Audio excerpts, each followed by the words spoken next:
का 8 करोड़ रुपए सरकार की फीस है, ये कहाँ से निकलेगी?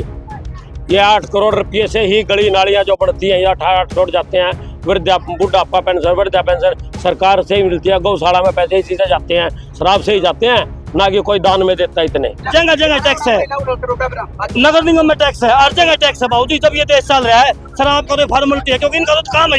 जब पब्लिक बोतल खरीदती है, उस वही टैक्स फिर सारी देगा जाता है।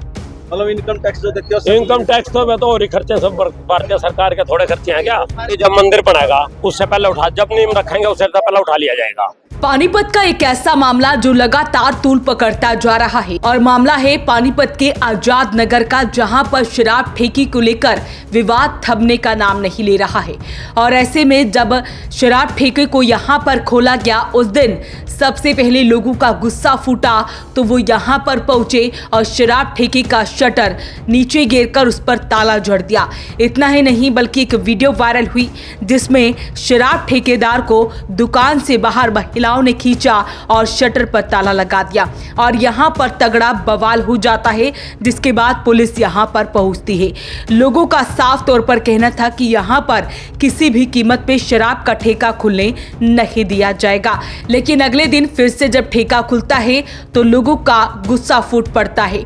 वो इस मामले को लेकर डीसी के पास ज्ञापन सौंपने के लिए पहुंचते हैं। इस दौरान भी यहाँ पर भारी पुलिस बल तैनात रहता है, क्योंकि कॉलोनी के सभी लोग इकट्ठा होकर सड़क पर निकल जाते हैं। हालांकि इस दौरान शहरी विधायक प्रमोद विज से भी बातचीत की गई थी। उन्होंने कहा था कि यहाँ से ठेका हटवा दिया जाएगा, लेकिन अब शराब ठेकेदार का एक ऐसा बयान जो वायरल हो रहा है वो आपको सुनवाते हैं। उसमें शराब ठेकेदार ये कहता नजर आ रहा है कि जब यहाँ पर मंदिर बनेगा तब यहाँ से शराब ठेका हटा दिया जाएगा। और ऐसे में उसने ये भी कहा कि शराब ठेके से ही जितना टैक्स जाता है उसी से शहर में विकास कार्य होते हैं। जब मंदिर बनेगा उससे पहले उठा, जब नींव रखेंगे उससे पहले उठा लिया जाएगा। सारी कॉलोनी के बिल्कुल। कॉलोनी मेरी भी तो है, कॉलोनी बाहर की थोड़ी है। मैं भी तो इसी कॉलोनी का वार्ड 18 का वासी हूँ। मैं भी कोई बाहर का नहीं हूँ। मैं भी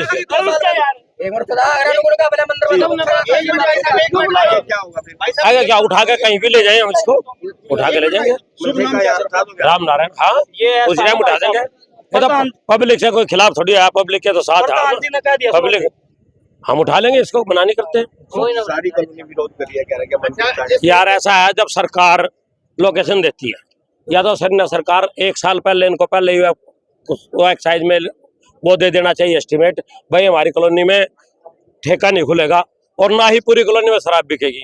उसका जिम्मेवार कोई भी MC प्रधान कोई भी बने तो सरकार उस एरिया का ठेका बंद कर देती है। अगर जो उस एरिया में शराब बिकती है तो उसका जिम्मेवार MC प्रधान जो वो होता है, वो अगर जो वहाँ चलान हो जाता है, पकड़ा जाता है कोई, तो दोबारा ठेका सरकार वहाँ खोल देती है। आपका क्या फैसला है? मेरा ये फैसला है, अभी आ रहे हैं हमारे सारे बाकी हिस्सेदार, जैसे होगा हम अगर जब पब्लिक के सामने कौन बढ़ाया उठा लेंगे। कितने हिस्सेदार? जितने भी हिस्सेदार हो गए सर। तो हिस्सेदार तो कागजों में तो एक होता है, उसके बाद 2 होते हैं पार्टनरशिप में, बाकी वैसे तो साइलेंट पार्टनर बहुत होते हैं। ये तो है नहीं कोई। एक 8 करोड़ रुपए सरकार की फीस है, ये कहाँ से निकलेगी? ये 8 करोड़ रुपये से ही गली नालियाँ जो बढ़ती हैं, ये 8 करोड़ जाते हैं। बुढ़ापा पेंशन, वृद्धा पेंशन सरकार से ही मिलती है। गौशाला में पैसे इसी से जाते हैं, शराब से ही जाते हैं, ना कि कोई दान में देता। इतने ये भी ध्यान रखना। 5 रुपए बोतल गौशाला भी लेते। जो पब्लिक टैक्स देती है उससे नहीं काम होता है। पब्लिक टैक्स तो नहीं होते, पब्लिक टैक्स शराब वो देती है, वो शराब वाले वहाँ पहुँचाते हैं। देती तो पब्लिक ही है, आम नहीं देता। जब पब्लिक बोतल खरीदती है, उस वही टैक्स फिर सारी देगा जाता है। मतलब इनकम टैक्स जो देते हो, इनकम टैक्स तो मैं तो और ही खर्चे सब भारतीय सरकार के थोड़े खर्चे हैं क्या? वो थोड़े पूरे होते हैं, वो तो उसमें इतना बहुत कुछ होते हैं। अभी आप पब्लिक के साथ हो, ठेका हटा लेंगे पब्लिक के साथ, हमने पब्लिक से थोड़ी भागना है। तो आपने सुना शराब ठेकेदार ने क्या कहा। उसने कहा कि सरकार इसी से सारा खर्चा चलाती है। जैसे ही शराब ठेकेदार ये बयान दे रहा था, उसी दौरान लोगों ने इस जवाब पर अपनी प्रतिक्रिया दी, वो भी आपको सुनवाते हैं। मंदिर तो बनेगा, ये कह रहे मंदिर बनेगा तो हम हटा लेंगे। उससे पहले ओम शांति का पाठशाला है, ओम शांति केरी 50 मीटर पे, उधर 100 मीटर पे स्कूल है, उधर 100 मीटर पे स्कूल है। कानून के दायरे में स्कूल के मंदिर के पास ठेका बिल्कुल अलाउड नहीं है। और तो ये कह रहे टैक्स एक टैक्स से देश नहीं चल रहा। अब भाई शराब का टैक्स दे रहे हैं तो देश चल रहा है। अरे नहीं, प्रधान जी ने कहा कोई बात नहीं, मेरे पड़ोस की बात है।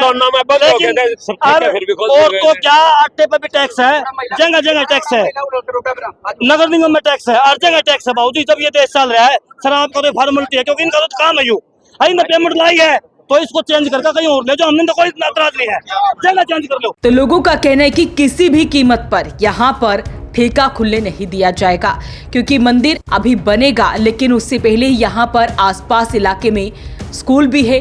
तो ऐसे में उनका कहना है कि यहाँ पर शराब ठेका खुलने नहीं दिया जाएगा।